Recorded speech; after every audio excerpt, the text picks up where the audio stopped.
Soumise depuis le Moyen Âge à l'Empire ottoman, la Serbie tente au début du XIXe siècle de trouver son autonomie. En 1817, Milo Obrenović déclenche une révolte et parvient à créer une entité autonome au sein de l'Empire ottoman. La Grèce est occupée par l'Empire ottoman depuis la fin du Moyen Âge. Les guerres napoléoniennes ont provoqué un effritement de la puissance ottomane dans la péninsule. En février 1821, Ypsilanti accepte de prendre la direction d'un mouvement national grec, aboutissant à la proclamation unilatérale de l'indépendance de la Grèce en janvier 1822. L'alliance des cantons suisses conservateurs, le Sonderbund, se heurte aux révolutions libérales qui touchent les cantons de Lucerne, de Vaud et de Genève. Une véritable guerre civile éclate entre les deux camps, aboutissant en 1847 à une victoire des radicaux. L'Autriche reste entre 1815 et 1848 le pays le plus conservateur d'Europe. Sous la direction de Metternich, la monarchie Habsbourg ne tolère aucun réformisme. En 1848, alors que la Révolution a éclaté en France, une insurrection se déclenche dans Vienne. Metternich doit prendre la fuite. La révolte de Vienne entraîne une vague d'insurrection en Autriche. La Hongrie tente alors d'obtenir son indépendance.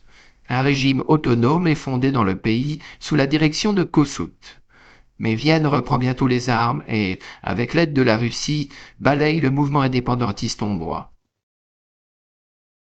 La Russie tente d'accroître ses positions autour de la mer Noire et de profiter de la faiblesse de l'Empire ottoman. Mais la France et la Grande-Bretagne interviennent. Une armée débarque en Crimée et assiège le port de Sébastopol. La chute de cette place forte provoque la défaite de la Russie. Les mouvements nationalistes et unitaires se développent en Italie après 1848. Le royaume du Piémont prend la direction politique de ces mouvements. S'appuyant sur la France de Napoléon III, les Piémontais s'engagent dans la conquête militaire du nord de l'Italie. Grâce aux victoires franco-piémontaises, l'Autriche doit céder les plaines lombardes, ouvrant ainsi la voie à l'unification de la péninsule. Sous la conduite de la Prusse, l'Allemagne est devenue une puissance majeure en Europe. Napoléon III voit d'un mauvais œil cette montée en force. À la suite d'un incident mineur, une guerre se déclenche entre la Prusse et la France. Elle aboutit à la défaite des armées impériales et à la victoire de l'Allemagne. La réunification allemande se fait au profit de la Prusse. L'Autriche tente de s'opposer à la formation de ce redoutable ensemble politique. La guerre entre Vienne et Berlin est inévitable. Elle ne dure que quelques semaines et aboutit à la défaite des armées autrichiennes à Sadowa. L'unification allemande est quasiment une réalité. En 1815, les principales puissances européennes se retrouvent à Vienne afin de définir les futures frontières de l'Europe. Le retour de Louis XVIII sur le trône de France en 1814 marque le début de la Restauration et la mise en place d'un difficile compromis entre le système monarchique et les idées nées de la Révolution française.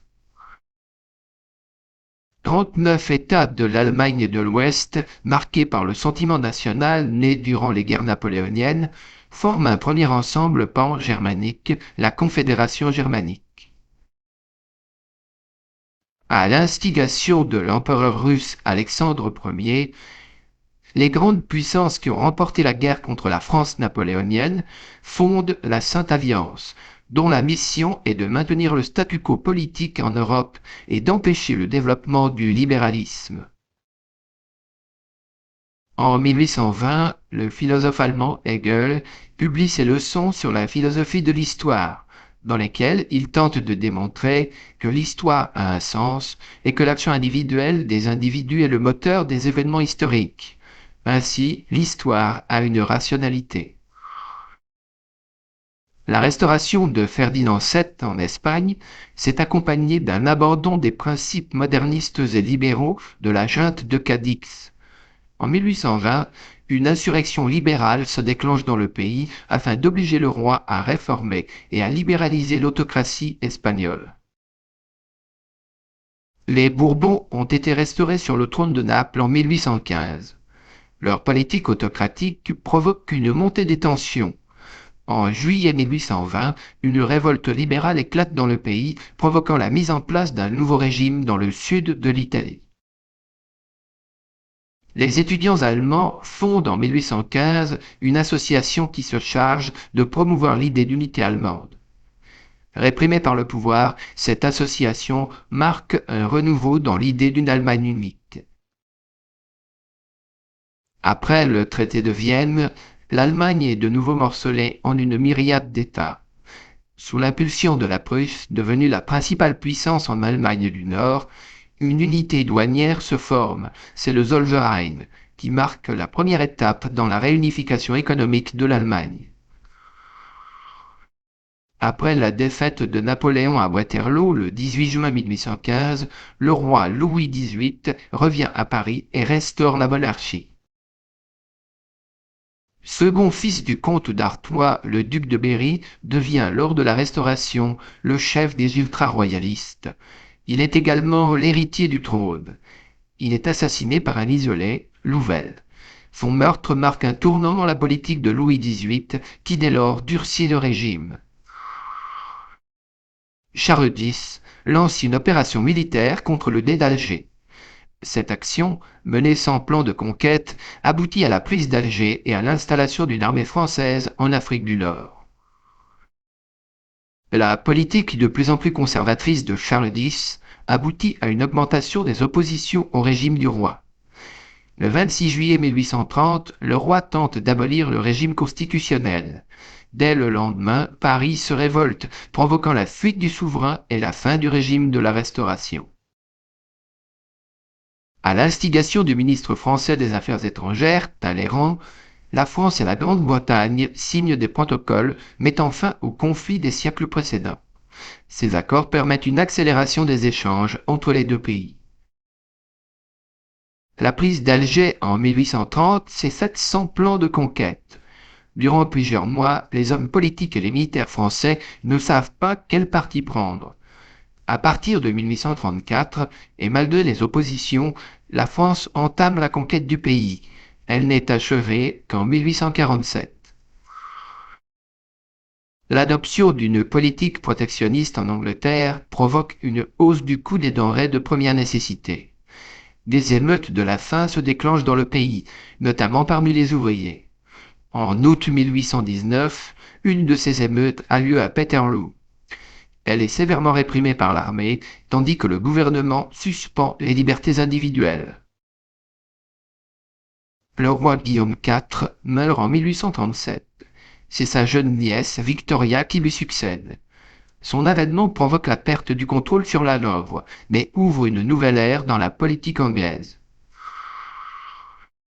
L'application des Corn Laws et de la politique protectionniste nuit au développement de l'économie britannique. Dans les années 1830, quelques économistes anglais militent pour la mise en place d'une politique libre-échangiste. En 1846, le conservateur Peel, après une longue lutte au Parlement, parvient à abolir les Corn Laws et entame une politique fondée sur le libre-échangisme. Les Pays-Bas, constitués en 1815, comprennent les États des Provinces-Unies associés aux régions des Pays-Bas autrichiens. Les questions politiques et religieuses provoquent de graves dissensions entre La Haye et Bruxelles. Le 25 août 1830, prenant exemple sur les Trois Glorieuses, une révolte éclate à Bruxelles. Elle aboutit à l'indépendance de la Belgique, proclamée un mois plus tard. La Pologne a été cédée à la Russie en 1815. En 1825, le nouvel empereur russe Nicolas Ier entame une politique répressive, notamment vis-à-vis des minorités. En 1830, le bruit court qu'une armée russe va être envoyée à travers la Pologne pour réprimer la révolution des Trois Glorieuses. Une révolte éclate alors à Varsovie, le 25 novembre 1830. Une répression militaire sanglante met fin à cette révolte moins d'un an plus tard. L'économie européenne est frappée en 1847 par une crise économique générale qui touche d'abord l'agriculture, puis les industries naissantes. Mazzini, Carbonari est nationaliste italien, exilé en Grande-Bretagne, accourt en Italie à l'annonce de la Révolution de 1848. Il se place à la tête de cette dernière et proclame la République. Au lendemain de la révolte de Vienne, une insurrection éclate à Berlin les 18 et 19 mars 1848. Afin de sauver sa couronne, le roi de Prusse Frédéric Guillaume IV prend lui-même la tête de l'insurrection et promet à la Prusse et à l'Allemagne la mise en place d'une constitution. Les tentatives de former l'unité allemande, lancées en 1849 par le roi de Prusse Frédéric Guillaume IV, provoquent une vive tension entre Berlin et Vienne. La guerre semble inévitable, mais la Prusse préfère reculer et abandonner les réformes unitaires en Allemagne en acceptant de rétablir la Confédération de 1815.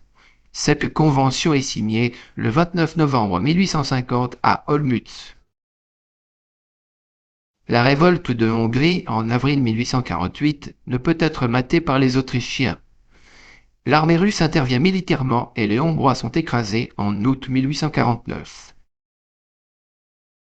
L'intransigeance du gouvernement Guizot à réformer les lois électorales provoque une riposte des libéraux. Ces derniers lancent une campagne de banquet. Elle aboutit à un dernier banquet à Paris auquel s'accompagne une manifestation populaire. La répression du gouvernement entraîne une révolte le 24 février qui aboutit au départ de Guizot puis de Louis-Philippe. La République est proclamée. La Deuxième République démocratique tente de s'appuyer sur les ouvriers en ouvrant des ateliers nationaux. Lorsque l'Assemblée nationale tente de supprimer ces ateliers nationaux, les ouvriers de la capitale se révoltent. L'armée, conduite par Cavaignac, réprime violemment les émeutiers. Les journées de juin provoquent l'arrestation de l'aile gauche des Républicains. Élu président de la République en 1848, Louis-Napoléon Bonaparte souhaite se représenter pour un second mandat, alors que la Constitution m'en empêche. Le 2 décembre 1851, il suspend la Constitution. Un an après son coup d'État, Louis-Napoléon Bonaparte fait proclamer l'Empire. Un nouveau régime se met ainsi en place. À la demande des socialistes anglais, Karl Marx rédige en 1848 le Manifeste du Parti communiste, programme des socialistes pour créer une nouvelle société fondée sur des rapports nouveaux entre les hommes. À la mort d'Alexandre Ier, des officiers de l'armée impériale russe tentent de se révolter afin de libéraliser le régime autocratique de leur pays. Cette révolte n'aboutit pas. L'avènement de Napoléon III s'accompagne d'une phase de durcissement des institutions. C'est l'empire autoritaire. Le régime supprime les libertés, notamment celle de la presse. Après la défaite des armées de Napoléon III en Lorraine et à Sedan, les divisions allemandes envahissent le nord de la France. La République, nouvellement proclamée à Paris, décide de faire face. Malheureusement, elle manque de moyens militaires. Les Allemands parviennent à assiéger la capitale. Cette dernière résiste durant l'hiver 1870-1871, avant de devoir se rendre, scellant ainsi la défaite de la France. Les Parisiens n'ont pas accepté la défaite de 1871. Se démarquant du reste du pays, ils déclenchent un mouvement insurrectionnel et social, la Commune de Paris. Durant plusieurs semaines, ils résistent aux Versaillais, avant d'être balayés par les armées gouvernementales. La victoire des Piémontais sur les Autrichiens en 1859 ouvre la voie à l'unification politique de la péninsule. Des révolutions politiques accompagnées de manœuvres militaires permettent de balayer les derniers régimes anti-unitaires de l'Italie. Seul Rome, défendu par les Français, résiste jusqu'en 1870. Le Zollverein, la confédération de l'Allemagne du Nord, la victoire sur l'Autriche puis celle sur la France sont les étapes de la réunification allemande. Dans la galerie des glaces du palais de Versailles, l'Empire allemand est enfin proclamé. Le pape Pie IX publie l'encyclique Syllabus Errorum, dans laquelle il tente de dénoncer les erreurs du modernisme et du positivisme. Cette encyclique est perçue comme une prise de position conservatrice de l'Église catholique. Depuis 1848, l'Autriche est dans une position instable. Le conservatisme établi depuis 1815 n'a plus de soutien. La défaite de 1866 face à la Prusse oblige Vienne à fonder une nouvelle politique. Cette dernière s'appuie sur un compromis avec la Hongrie, formant ainsi la double monarchie austro-hongroise. L'idée de créer une voie d'eau pour relier la mer Rouge à la mer Méditerranée n'est pas nouvelle. L'augmentation du trafic maritime combinée au progrès technique permet d'envisager cette solution. C'est le Français Ferdinand de Lesseps qui se charge de conduire les travaux colossaux de la création de ce canal. Les événements de la Révolution et de l'Empire ont entraîné une réflexion sur les formes politiques existantes en Europe. Une de ces réflexions aboutit à la création d'un courant de pensée libéral, cherchant à promouvoir les libertés individuelles, l'égalité des citoyens et la lutte contre l'arbitraire. Après l'assassinat du duc de Berry, le gouvernement modéré de Decazes est renversé. Le roi Louis XVIII appelle Villèle au gouvernement. Ce dernier s'appuie sur les ultra-royalistes afin de mener une politique conservatrice. Les Trois Glorieuses entraînent la chute de Charles X. Une nouvelle monarchie constitutionnelle et plus libérale s'installe avec Louis-Philippe à sa tête. Chef effectif du gouvernement à partir de 1840, Guizot tente de mener la France dans un juste équilibre entre modernisation et conservatisme. Son action conduit à une accélération de la révolution industrielle en France. Mais son intransigeance sur la question des libertés provoque sa chute et celle du régime en février 1848. Après la fin des guerres napoléoniennes, le gouvernement britannique entend mener une politique économique protectionniste. C'est le sens des Corn Laws qui maintiennent un prix haut pour les céréales et frappent les produits importés d'une forte taxe. Mouvement littéraire, mouvement artistique, le romantisme est une phase essentielle dans l'évolution de l'art en Europe. La mise en avant des sentiments devient la règle.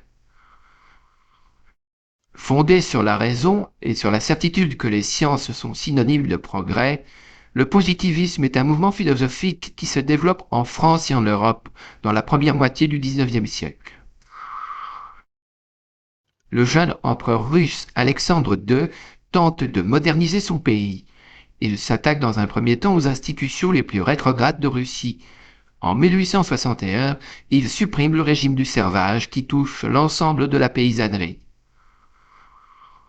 À partir de 1860, le régime de Napoléon III s'assouplit. La presse et les libertés individuelles sont améliorées. Toutefois, le régime n'en devient pas pour autant une démocratie. Lors de son arrivée au pouvoir, Napoléon III a un plan pour moderniser Paris. Il confie cette tâche au préfet Haussmann. Ce dernier accomplit en 20 ans une série de travaux ouvrant de nouvelles artères dans la capitale et créant de nouveaux ensembles architecturaux.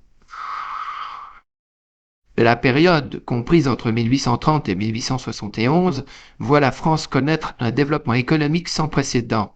La révolution industrielle entraîne la création d'un grand nombre d'industries modernes, tandis que le pays se dote d'un réseau de transport nouveau. La France est ainsi, en 1871, une puissance industrielle de premier plan.